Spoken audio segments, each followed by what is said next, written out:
මේ බණහන කවුරු හරි කොතනක හරි කෙනෙක් ඇති ওই අවස්ථාවට මුහුණ දෙන එදාට මං කියපු බණපදේ වටි. නුඹලා කල්පයක් බේරෙයි. කල්පයක් නිරේ වැටෙනවා කියන්නේ ඔයාලා අහලා තියෙනවනේ කවදා හරි වැස්සකට හරි ගොඩ වෙච්ච පන්සලකට ගින් හරි බණක් අහලා තියෙනවා නම් කකුසඳ කෝණාගමන කාශ්‍යප ගෞතම මෛත්‍රී කියලා බුදුරජාණන් වහන්සේලා 5 නමක් මේ මහා භද්‍ර කල්පේ පහළ වෙනවා කියලා. මේ මුළු කල්පේම කොටස් 6කට බෙදුවොත් පළවෙනි කොටස් දෙකේ තමයි ඔය බුදුරජාණන් වහන්සේලා 5 නමම පහළ වෙන්නේ. අනිත් කොටස් 4ෙම බුදුවරු නෑ.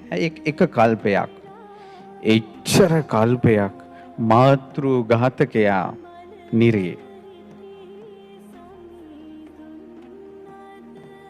කියන්නම් මේ බටහිරට අහුවෙච්ච නිසා වෙන දේවල්. මම මතක හැටියට මං ඕස්ට්‍රේලියාවේ ධර්ම ප්‍රචාර ගිය වෙලාවේ දුවෙක්. එක අම්මා කෙනෙක් ආවා. අම්මා ඇවිල්ලා වැඳලා සතුටෙන් කතා කරලා කිව්වා ස්වාමීනි මං නම් දුවට කියලා තියෙන්නේ මට සැනසෙල්ලේ මැරෙන්න දෙන්න කියලා. මට අමාරු වුණොත් ඉන්ජෙක්ෂන් එකක් හරි ගහන්න කියලා මං දුවට කියලා තියෙන්නේ කිව්වා.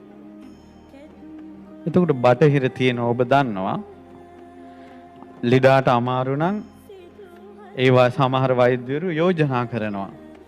ඔබ කැමති නම් සැනසෙල්ලේ නැති වෙන්න මෙයාට ඉන්ජෙක්ෂන් එකක් දෙන්න පුළුවන් කියලා. ඒතර ඔය අම්මා ලෙඩ වෙලා ලෙඩ ඇඳේ ඉඳින් අර දුවටත් මතක් වෙනවා අම්මා කියපු දේ. අම්මා කිව්වනේ මට සැනසෙල්ලේ මැරෙන්න දියන් කියලා. අර දුවගේ වචනේ මුල් වෙලා ඉන්ජෙක්ෂන් එකක් ගහපු ගමන් අම්මා මැරෙනවා. කරුණාවෙන් කළේ ආදරෙන් කළේ ආදරේද කරුණාවද කියන එක නෙමෙයි චේතනාම් භික්ඛවේ කම්මං වදාමි කිව්වේ.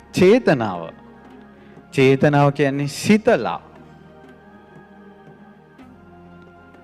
සිතලන එක කිව්වේ.